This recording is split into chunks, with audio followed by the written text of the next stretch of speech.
Hey guys, Vincent here, or Krail, depending if you know me personally. I want to take some time to go over this track that's going to be over my on my new EP coming out sometime in the next week or 2 weeks. I'm not really sure when to release it yet.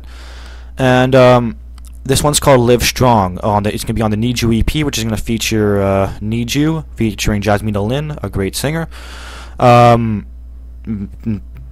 And this track, Live Strong, and essentially another version of Need You, which will be a drum and bass version instead of the original drum step version. This track right here I'd say is a progressive house track, because essentially it's progressive and it's house. I guess that's how simple as it gets. I like to point out that when I make my music, I generally the first thing I do is open up a Nexus grand piano preset or the Kontakt 5 preset, just a general piano preset, and start doodling some ideas.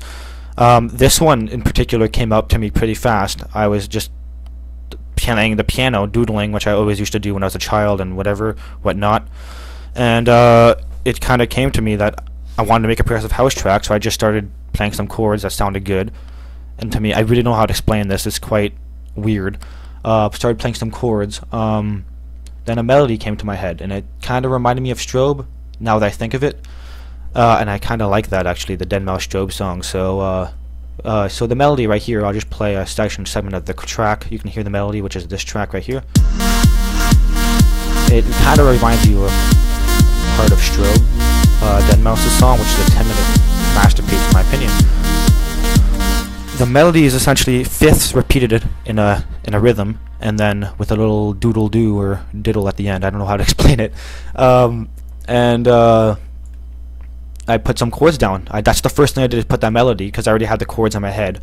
Then I recorded the chords of the piano, which really didn't take much long. Then automated some stuff to make it sound better, added some pads, and really I just built from there. Those two things were like the core elements of the track, and after that was mostly just building off that, not really any new musical elements.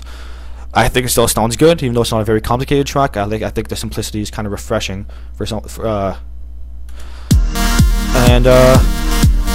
yeah, I guess I should go talk to you about how I made this audio, the little vocal vox thing you're gonna hear later. I essentially took samples from my Need You track, which I got recorded at a professional studio, which actually set me back like $150. I recorded Jasmina, and it went well, and Need You sounds good because of that.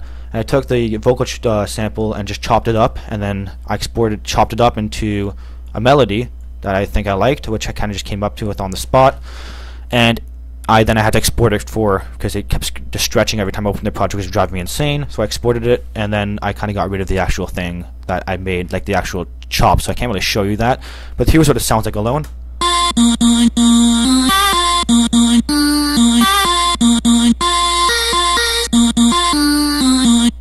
And that's essentially it. And then I just repeat it, and then maybe make a little bit of edits. So then here, it just, when it comes out, which I'm going to show you at the final product in the end, you have some offbeat, just have it offbeat.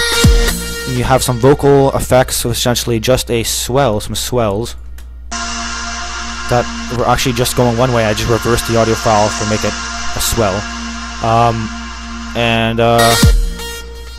Yeah, this track I really don't know how to explain. It's kind of a simple little diddle that started as a simple little doodle, and turned into something that I really enjoy.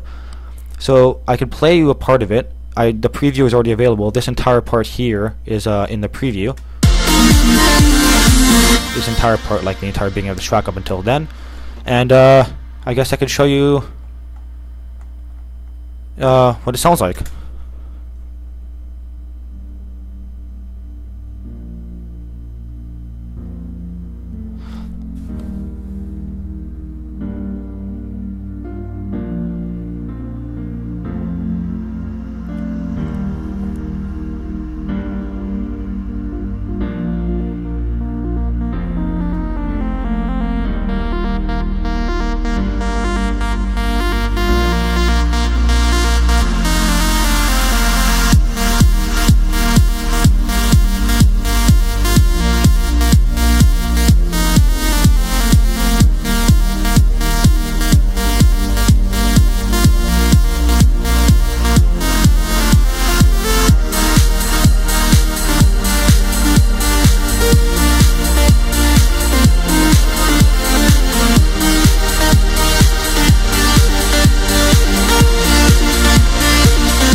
keeps going.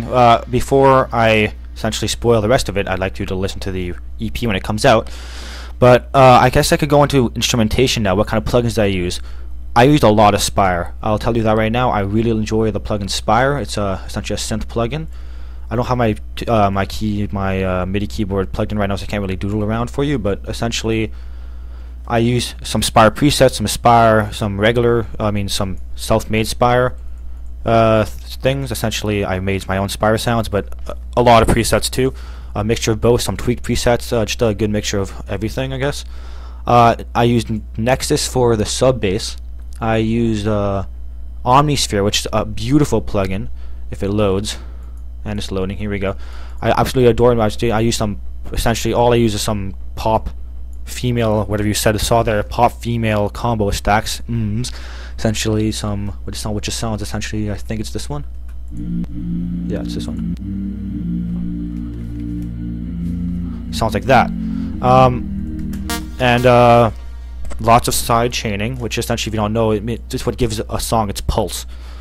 Yeah, this track has a lot of Spire, a lot of Kontakt, not so much Nexus. Kontakt, actually not a lot of Kontakt. I don't know why I was saying that. A lot of piano. Piano's at the beginning, and some Spire synths and some audio. That's about it, and some automation to make things work, like cutoff, low pass filters, a lot of gibberish nonsense. But this track essentially is just a lot of layers of just chords, and that are sidechained, or like to make a pulse, which essentially means that the kick, whenever the kick hits, it ducks the sound of the rest of the song or whatever is sidechained, and then when a kick releases, or like the bass drum, it gets out. It comes back up, and essentially, but it gives you like a really like oscillating effect. Yeah. So I hope you guys enjoy when this song comes out. I just wanted to give you guys a little idea of my reasoning and my my reasoning. Lost for words here, but my reasoning and my little studio type thing. Yeah. Anyway, I hope you guys have a good day, and talk to you guys later on maybe another video. This is just like kind of an experimental thing right now. There may be a watermark on the top of the video. I'm not sure. If there is, it's because I too am a broke student and I cannot afford to buy this program that apparently allows me to record without the watermark. So yeah, I'll leave you guys with a goodbye, I guess. Bye.